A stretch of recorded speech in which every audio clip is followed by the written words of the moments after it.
Welcome back, everybody. This is Dan Larkin again, and this is the next in our series of Make It Personal podcasts. And this particular episode, we're going to bring in some of our great friends and colleagues over the years involved in the establishment of the International Task Force and carrying through the development of that over many years, if not decades, and ask them to talk a little bit about the experiences that they had in moving this thing forward. And there were some challenges certainly along the way in each of their respective countries and in interactions with other folks along the way. So I'm going to ask Andy Auld, who's a great friend from the UK, to introduce himself here shortly, and then Bilal Sen, who is one of our first international task force members from Turkey's national police at the time, and I'll let him introduce himself and characterize his current role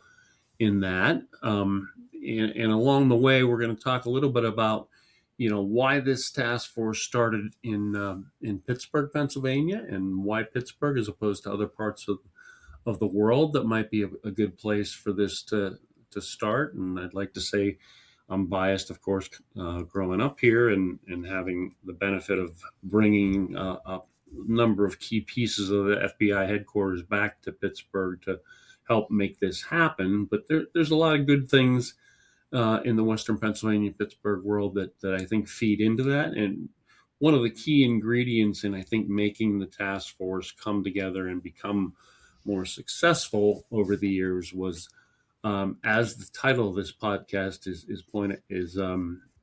stated, make it personal. It's been part of the mantra, I think, for several decades now. But these folks today joining me were part of the making it personal along the way. And I think a lot of what the backdrop of Pittsburgh brings to the equation is that attitude that partnerships and relationships are absolutely vital to making these things work. And you've got to commit to making those relationships actually become part of the equation every day, not just something you talk about or reference on a piece of paper or a whiteboard that sounds good, but something that you live. And I think the folks that are joining me today here indeed lived a lot of those experiences, and hopefully can share some of that with you all. And we can talk a little bit more about how it translates into the world today that we're part of and how it might be something that can be built on for the future. So that said, I'm gonna kick it off first with Bilal Sen and ask him to introduce himself and talk a little bit about some of the things he experienced. Is just generally, we'll come back and drill down into some more detailed topics after that initial introduction. So Bilal, if you will take the floor, please.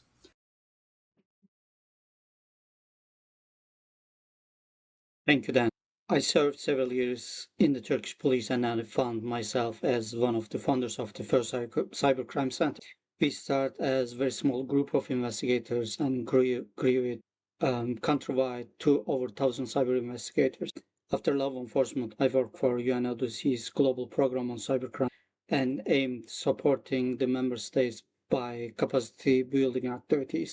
Currently, I work for a boutique intelligence company called Conisec, based in Germany, as a corporate investigations and cybercrime advisor. We do cybercrime investigations, intelligence for business, and also capacity buildings for not limited, but mostly for international organizations. So that's basically what I can say about my background and my current focus. All right, Andy Auld, if I can ask you to introduce yourself and give a quick, brief overview of what you want to share at the outset. Andy? Sure. So my name is Andy Auld. I'm currently the head of the operational intelligence team within the National Cybercrime Unit, which is part of the UK's National Crime Agency. By way of background, I've worked in cyber for quite some time, nearly as long as Dan, and I was the first UK liaison officer to go to the US specifically for cybercrime.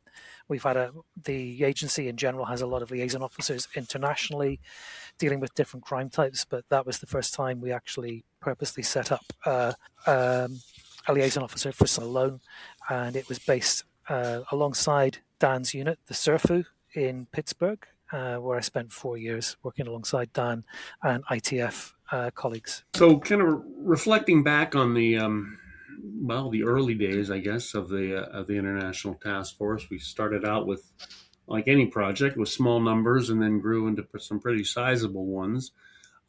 Challenges that you get confronted in your country specifically, Bilal, if you can speak to that, and how you were able to help make that a successful model Mhm. out of the gate, or going forward. Maybe it is best to start with how I saw things before I actually took part in ITF. We were already recognized as a successful team with many successful investigations globally. However, every country has its own advantages and challenges. When it comes to cooperation, especially between law enforcement and industry, it was quite limited. It was mostly using legal tools to cooperate, such as prosecutor order or court order, to obtain data from companies like internet service providers. I believed cooperation is something so good in theory, but I had very little real experience, and my organization was not favored unless it is necessary. Looking back, I think there were two reasons behind that situation. First, police were considering themselves as true public servants, while the private companies considered not only but mainly for profit. Second, confidentiality is deeply embedded within the police DNA, and the police assuming that industry might not have the same level of care when it comes to handling confidential information. Moreover, at the time, organized crime groups were committing hundreds of thousands of crimes every day, victimizing many people, companies, individuals, any entity or person. How we were able to see the incident from the victim reports one by one and distributed countrywide. Basically, the legal system was seeing only one tile, one arm of octopus each time. We were aware there were so many incidents which were not reported. We always sought a solution for better operation. The question I had before the ITF's participation, how we can identify and investigate the orchestra chefs instead of the middlemen. Yeah, I don't know if you prefer to share now what I've seen during my time at NCFTA and as ITF member, or happy to talk in another round. No, that's a good opportunity to get into that, and I think based on in part on what you just said too, very good points to draw out, and some that I wanted to get back to, but you've teed it up nice.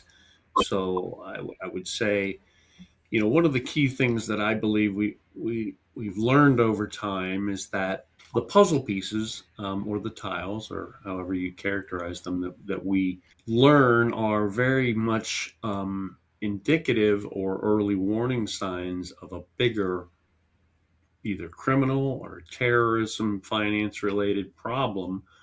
Often don't show themselves up as such. It's not, this is where Osama bin Laden has his checking account, or this is where Muhammad Atta has moved money in to invest in real estate. I mean, it's not that direct, it's quite obscure.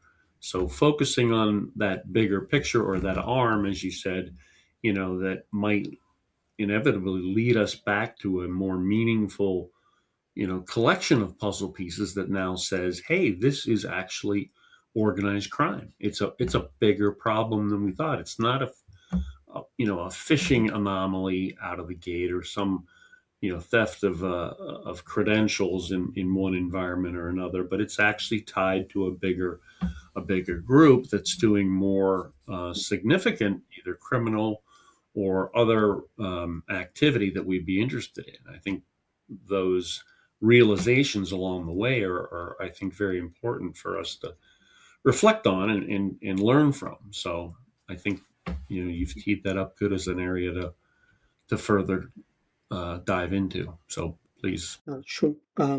Another problem I saw at that time, and unfortunately I still see it, for crimes related to financial side.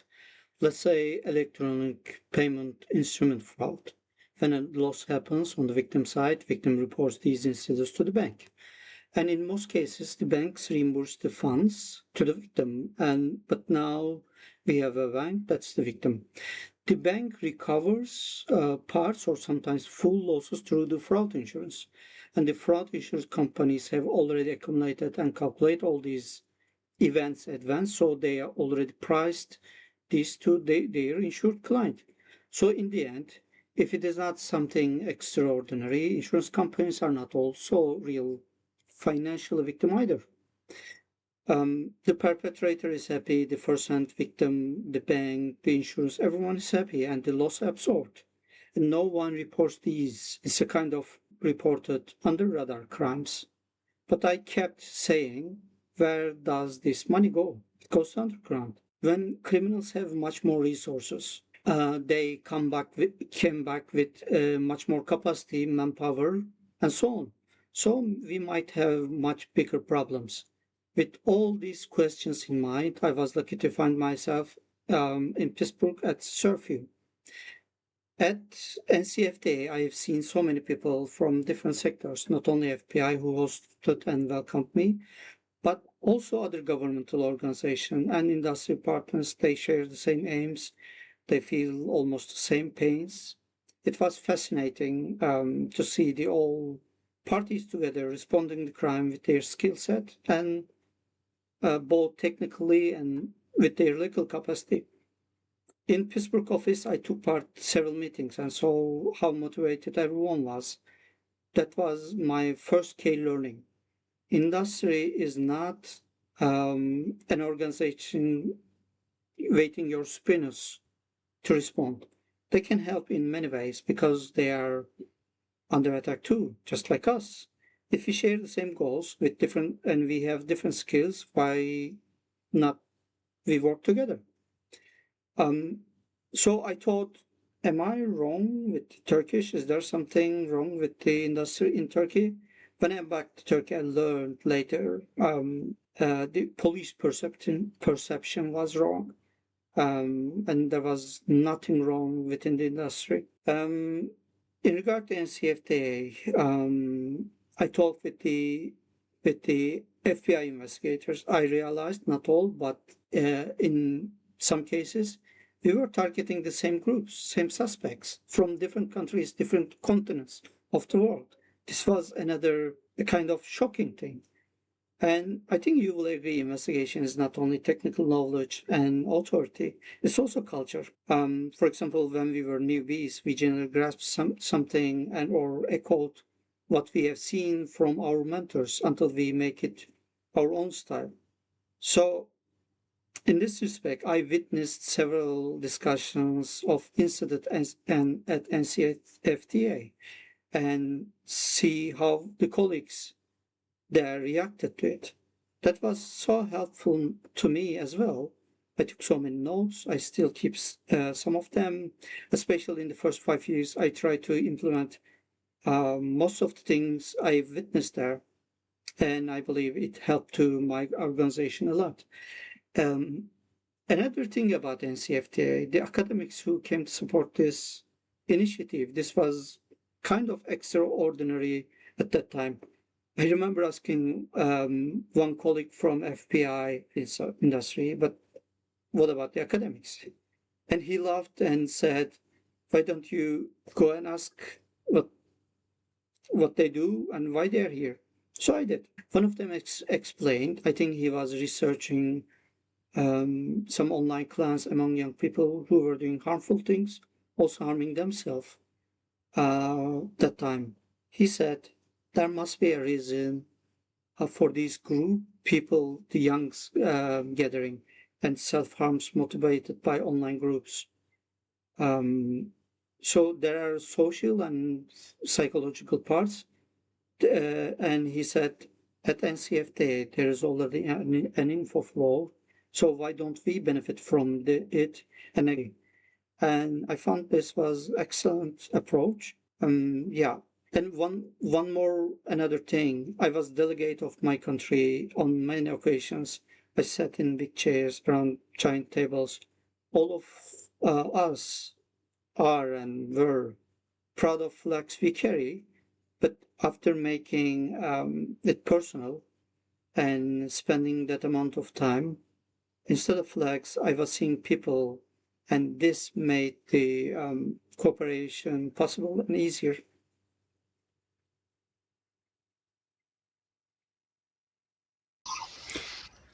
Very good way of putting it there. You've teed up a lot of good things that I want to get into too, which is good because it's really part of it. And I think one of the foundations of what you said, and I know Andy can build on this too, is that we in the investigative world. And by the way, again, I am a big fan of bringing all the other federal agencies together, which is what hopefully we did, at the NCFTA and with Surfview, where we're happy to say Secret Service, Postal, IRS, whoever. There's plenty of work for all of us.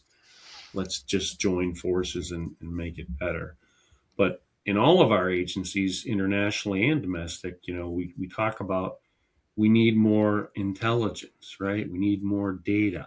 We need more information.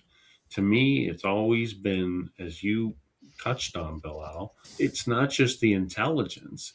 To me, intelligence is people. It's the people that have the intelligence and then can explain to you why it's significant. Why is this cultural or behavioral thing happening in on social media or in some other platform that looks like it's an innocent gaming environment, but it's actually indicative of how somebody's mind works and how they're ultimately going to do their additional nefarious deeds, that can be the starting point. So there's so much more context, and I think one of the best things that over the years that we did in part of the international task force setting was to bring in organizations, beyond the NCFT folks sitting there, but to bring in Google and Microsoft and Bank of America and other folks into the offices there and say, hey, beside that subpoena that you're going to give us, or that MLAT, or that international legal document that you're going to want to send our way, which we'll obviously respond to. There's a lot more we do behind the scenes that you probably don't know. And by the way, you can ask for this too, and show our partners this is what else we do that you can ask for that you may not know we actually do this. So it's, I think, and a lot of that came back the other way from contacts and people that you all were able to bring to the mix, from other countries. So I think very, very good points you've teed up there, Bilal. And I'll turn it over to Andy now to further enlighten us from his perspective. Cool. Andy, please. Thank you. So, I'd like to very much build on what Bilal's already said. I think we're very much in agreement from all of those different perspectives that Bilal's already shared. There's a couple of things I'd like to throw into the mix as well. And I think for me, one of the key takeaways from the making it personal side of things is just how much of a contrast there was between the approach taken by my agency, your agency, when we were working on cyber problems. We were working pretty much in silos. We were seeing different aspects of the same problem. Often we were looking at the same target, but essentially our relationships quite often were purely transactional. So what can you tell me about this email address? Or do you have any information on this IP address that's in your jurisdiction? And that was pretty much the scope of the engagement. I think when the ITF was first set up, it was a huge revelation in a way, because one, you had a whole bunch of different cyber investigators, many of whom probably never met each other before, or not even communicated virtually or by email or whatever. We're now co-located, working in the same physical workspace alongside industry partners, and all focused on one or two common objectives. And then you really had spontaneously teams forming, coalescing, and dealing with different aspects, different technical challenges presented by whatever threat actor we were looking at the time. And you find that the progress that was being made by working together with a common cause was far more rapid than you could ever possibly achieve by working separately. And I think that was one of the most I mean, I was basically thunderstruck by just how effective that collaboration was, because it had never really been done before. And quite frankly, if it hadn't existed then, or hadn't been set up by Dan and others, someone would have had to have invented it at a later stage anyway. So, because it is like many good ideas, it's absolutely obvious after it's been done or after someone's come up with it. But it's like, why didn't we think of this before? But there was I guess a combination of different factors in favor of, it was the right time, the right place for it to happen. And the foundations it established, I think, people have tried to copy that model ever since. In other parts of the US, in Europe, and further afield, because the model basically works when all of the different partners contribute to it to the fullest extent that they can. Well said, Andy. And I would just add a footnote to that, saying that one of the key things that at least I've experienced in seeing those other models, unfold or attempt to be set up is the significance of what we already said, is that the relationship part of that is not nearly as important as it needs to be. You can point to a whiteboard or a PowerPoint and say, well, that makes sense, we should do that. But if you don't commit to the interpersonal building of the relationships, it's not going to work. It's gonna crumble. So Yeah, I agreed. That, just to reiterate the transactional sort of nature of some of the relationships, it was, you have uh, a lead investigator in the UK looking at a particular threat actor. You have a field office in the US looking at the same actor, but pursuing completely separate investigations, rarely cross over, and there would be a minimal exchange of information. But having a team like the SURFU whose day job, their full-time occupation, was to actually help coordinate joint investigations internationally and actually bring key stakeholders from different countries and different industry sectors together to work the problem together. That kind of revolutionized the approach to problems, and it's still continuing now. I want to put as they say, put a pin in that. Come back to that, because that is a great point you've made, Andy, and Bill, all's yours as well. But when you say that's what Surfy was supposed to be doing and did, I want to come back to that later for what's maybe happening today and should be happening tomorrow, that might be losing track of that, some of those foundations along the way. Separate from that, we'll come back to that. But one of the things that you both kind of teed up a little bit when you talk about silos and talk about arms or pieces of the puzzle was the definitions that, again, that we put around things. And I learned this very specifically along the way, and I want you guys to share, if you can, any thoughts you have on this too. But I know when we were presenting a couple of pretty significant, pretty large dollar phishing and identity theft campaigns that there were no noted ties to terrorist financing or anything at the time that we could see.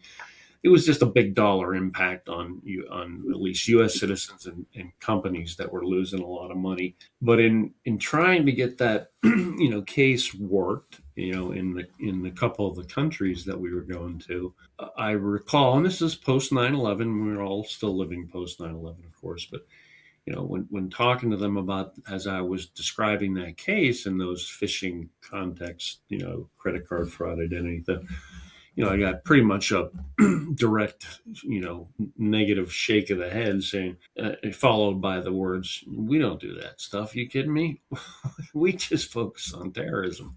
And I'm like, well, I understand that, but what about this big, big dollar, big impact thing? And they said, well, if you can make this, if it looks like it's organized crime, or if it's really significant money laundering, then we're interested.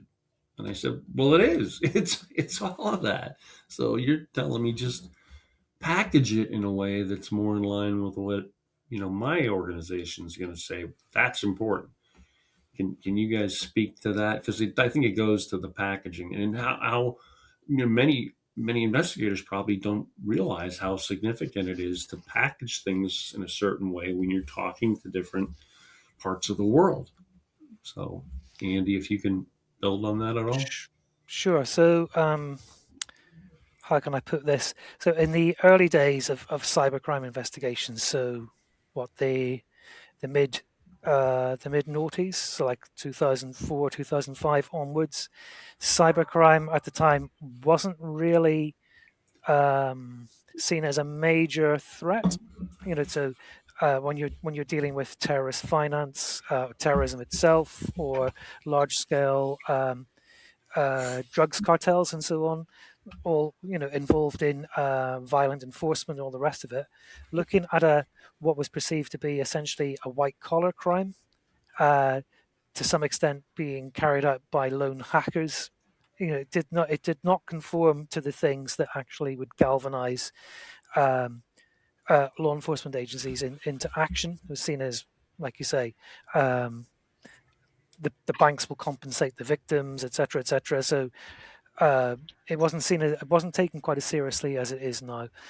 I think what happened was, as time progressed and more of our economies became largely online economies, pretty much nobody, well, very few people in the UK carry cash, for example. Everything's contactless payments through, payment systems and so on your mobile phone.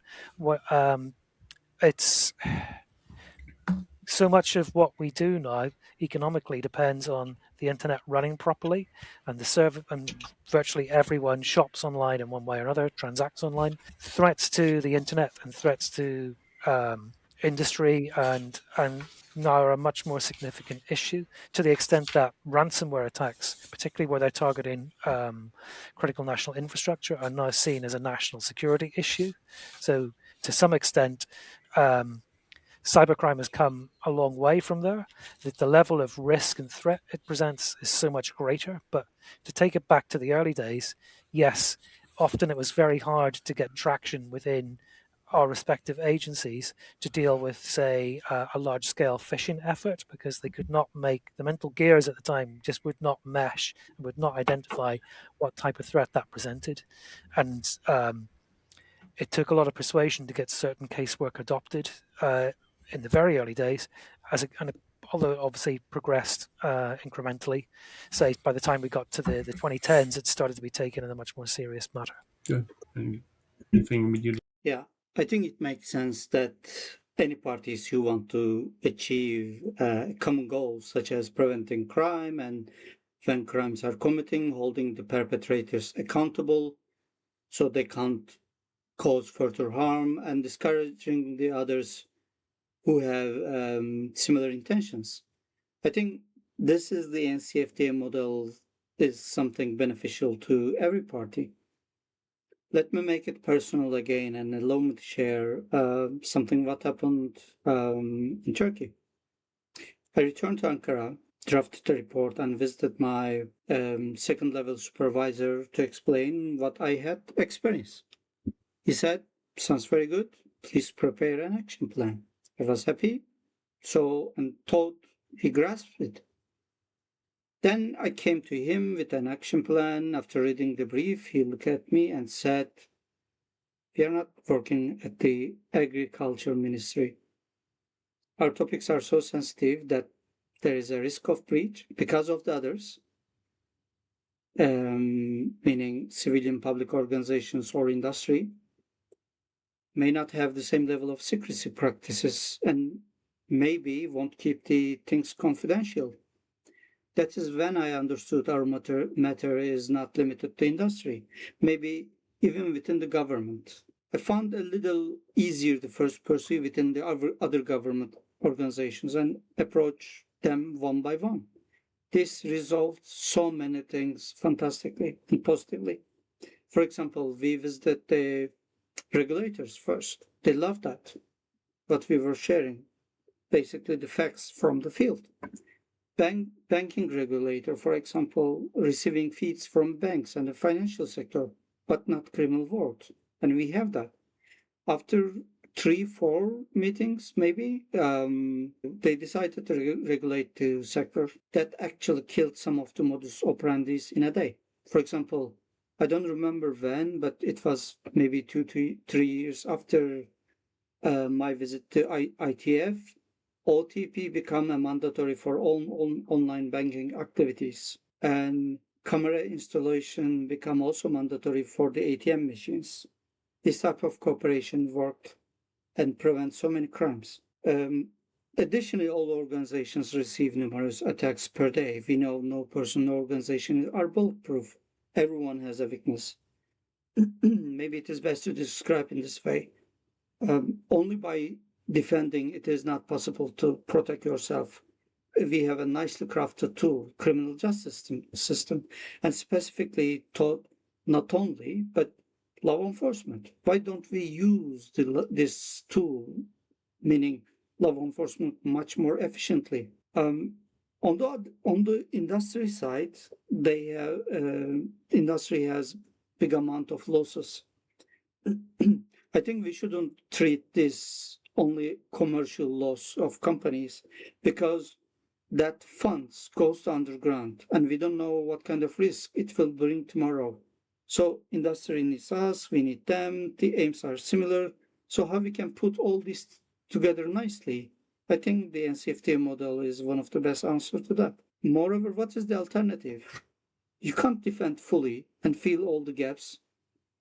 This sounds me a kind of mission impossible. Moreover, I don't think anybody has that amount of resources.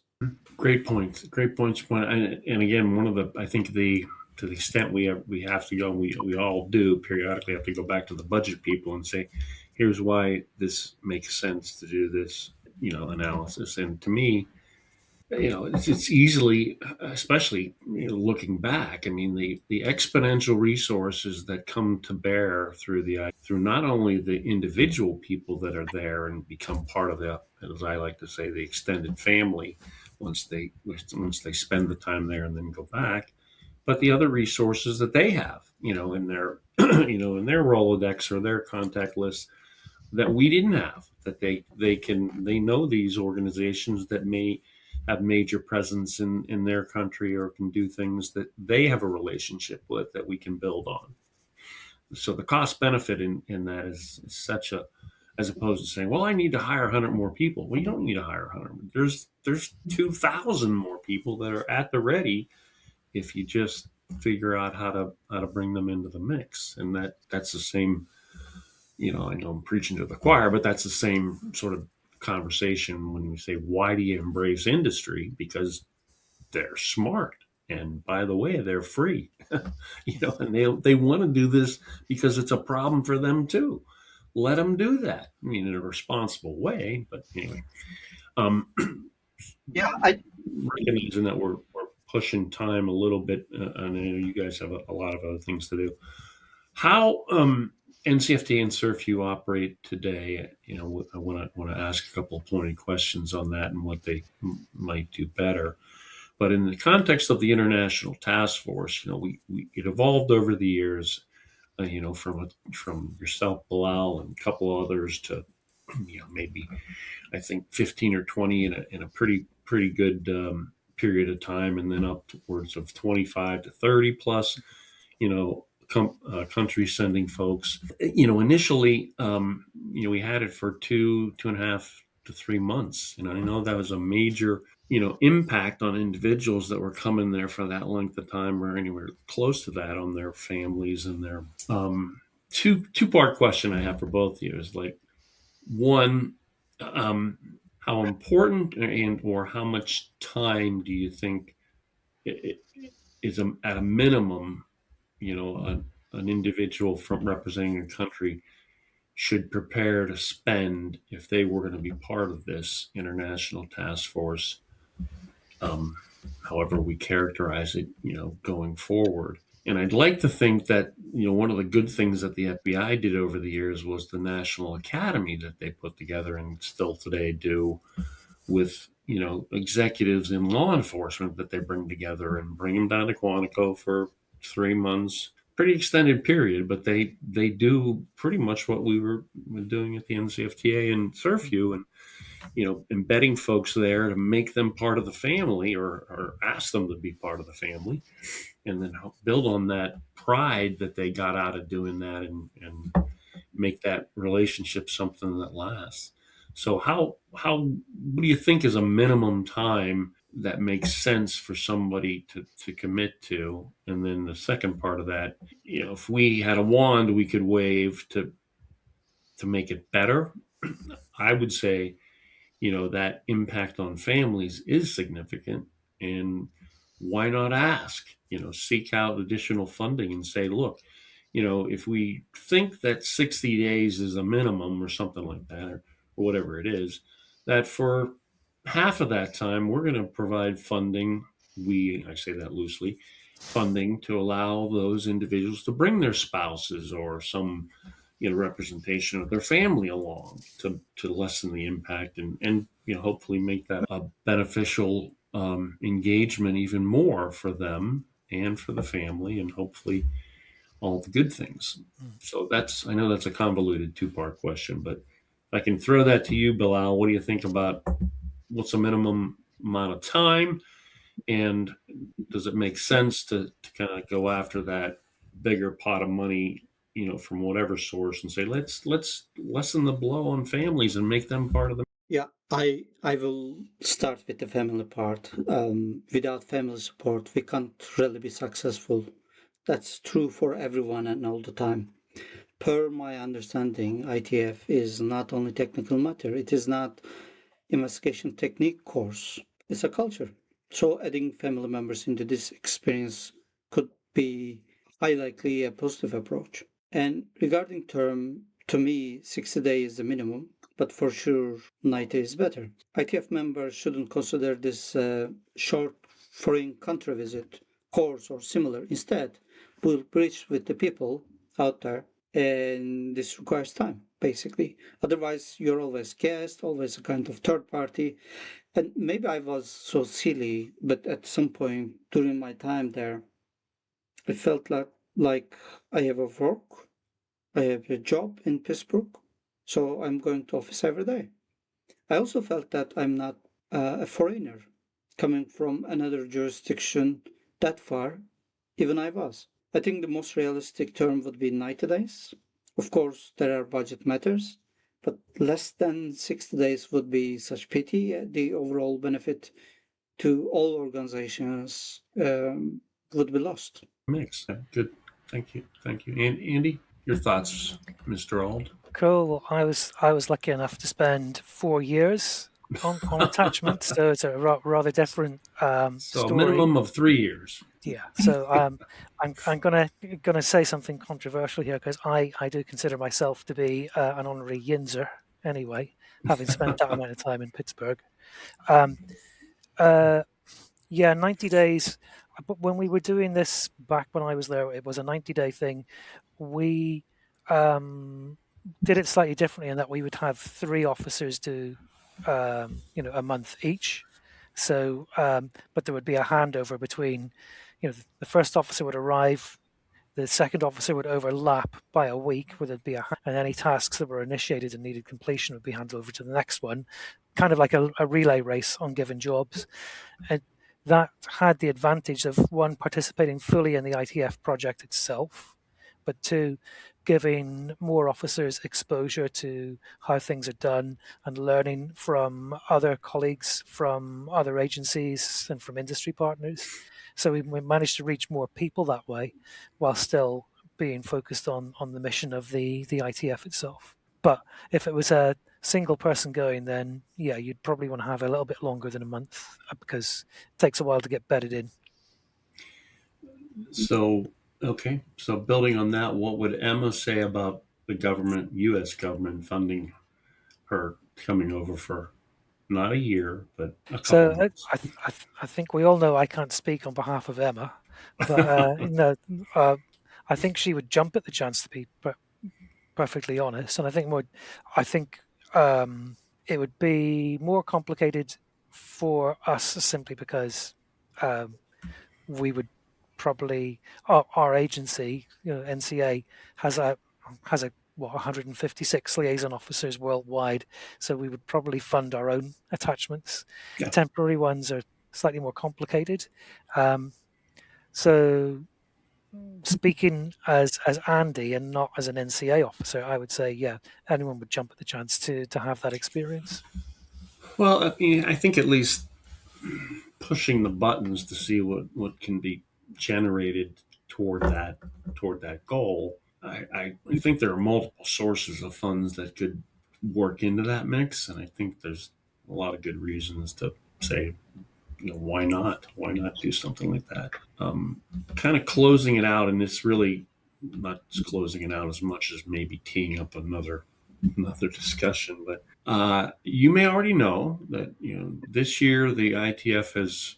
I'm not sure exactly why, but down to a 30-day period, which is, I think, in my view, and everyone else that I've talked to, way too short because I think you can barely get unpacked in 30 days, let alone find your way around the city and you're packing to leave. So all of those key things about actually building a relationship, becoming part of the family, and not just a visiting, liaison officer, don't happen. Can't. I mean, they might happen, but highly unlikely. I think in that short of a period. So some concern about that and where that seems to be going, and just I throw it out there on I believe that yourselves would be included in this mix of, I would say that there's probably a need in the relative near term to put together, some good voices from, participants over the years that have said, this is really an important thing you're doing. You need to keep doing this. And whether it's driven largely by the FBI or by a combination of U.S. federal agencies that also, get great benefits from it, do it. However, it's structured. It should continue. Any thoughts on your guys' view from organizations that could be part of that discussion? Or again, sometimes we leave things as they sort of evolve. They evolve in a bad way or devolve. So again, I don't want to see this go away, but I feel like it's unfortunately moving in that direction. Any thoughts on how to revive that? I throw it to you, Bilal, first. Okay. Put you on the hot seat on that one for. Um, it would be so pity actually if this journey would be, activities within this journey would be lowered and the time of the investigators globally reduced. So I'm not part of this. For sure, there are some facts, budget matters. But when it comes to budget matters, maybe I can give a good example. So at a time, we had we had a target. He was living in another jurisdiction, another country. He was targeting the Turkish citizens, and he was actually a leader of group. He was always some counterparts, but he was a skillful criminal. So we asked several times with the country officials, and they couldn't or they didn't. I'm not sure because the investigators we talked with they were so respectful. They understand the need. They said they will do their best, but we know it's not sometimes in investigators' capacity. So some other matters, political matters, jurisdiction matters can play a role. And sometime later, that criminal suspect moved from that country as well, because during that time, he learned the culture, the system, the language as well, and that he start damaging that country much more severely. Mm-hmm. So, what does this mean? Like when we are online, actually, we are in same room. It is that you are in US now. I'm currently in Germany, and is UK. Even we were in the same room, and we exchange, let's say, files. We use the same thing. If we are in the same room, and if an infection, a disease start from like pandemic or something, it affects the all. I have, for example, protect, you know, the Turkish organizations and citizens' rights, but I am sure that helped to many UK because when they become, they are hitting much harder. So much more capacity and manpower, their skill, their actual damages becoming big. So this is why international law enforcement capacity and input is so critical, even for a country standalone point. It would be real pity if the activities under this initiative were reduced, or if investigators had less time to participate. I understand there are budget constraints, but let me give one example why this is not a good idea. Once we had highly skilled cyber criminal targeting Turkish citizen while living in another country, country X. Despite help requests from that country, stop it. It didn't work that time. And later, he moved a third country. Then he caused great harm to citizens of country X because he had more resources. He became much more capable and learned the previous country's system, language, etc.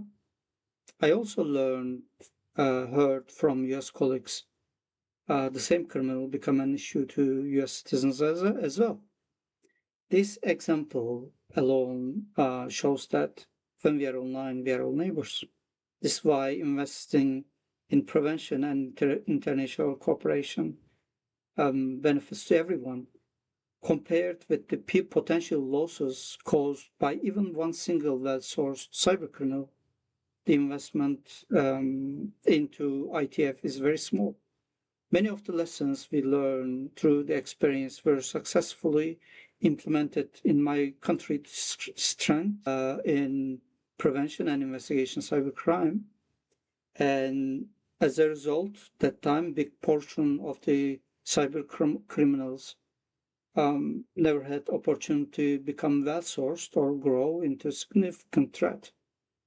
Not only my country, but also to other countries, including US. Thank you. Andy? Yeah, thanks, Dan. So I think in an ideal world where we had unlimited resources, both financial and people, we could throw as many people at this as we possibly could. I know the UK is currently in a tricky financial situation. Most economies are, I think.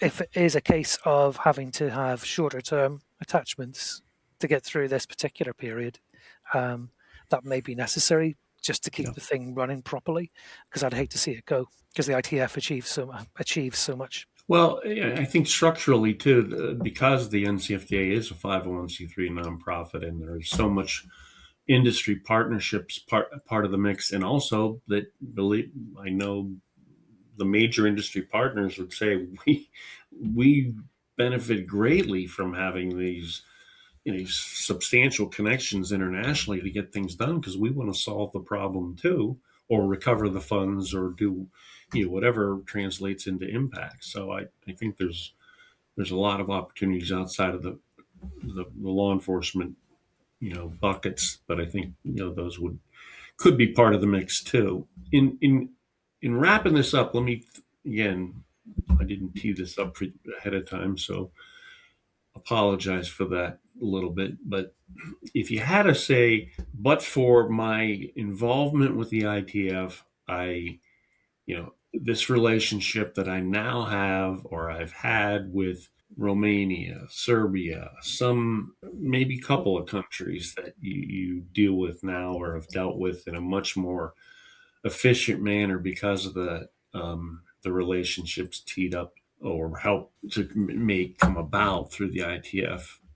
Can you cite any examples that would be helpful? I'll go to you first, just for your thoughts on. Because maybe I am one of the first. There was not so many actually participants at Yeah. that time.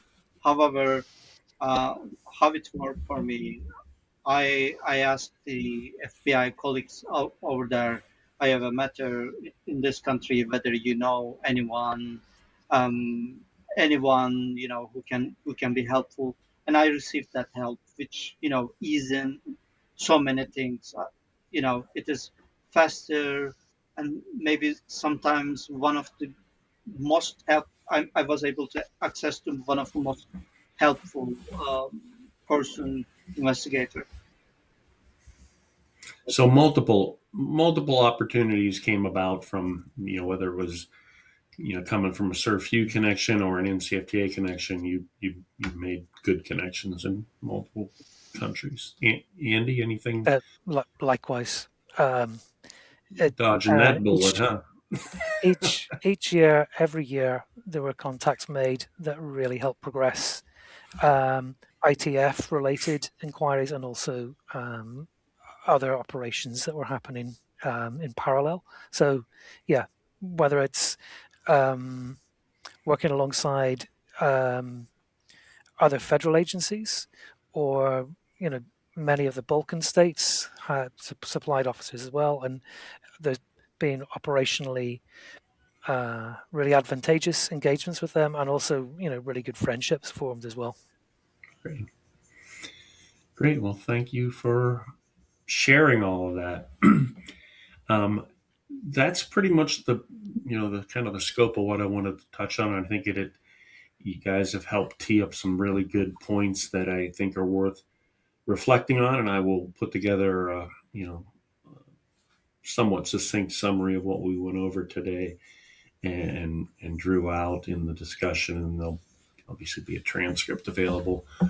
And as we talked about earlier, an audio portion, if folks need to listen to that ahead of us getting the launch here, which will probably happen, in my view, hopefully in the next several days to a week, just to get the edits done and hopefully turn around anything from participants that want to chime in there. So thank you guys so much for being flexible and taking the time to do this. I think it was a very good exchange and a good, trip down memory lane in many ways. And thanks for all you guys continue to do in your day jobs and other things you do along the way. And always wish you the best. So thank you again for your time, guys. Thanks, Dan. All right.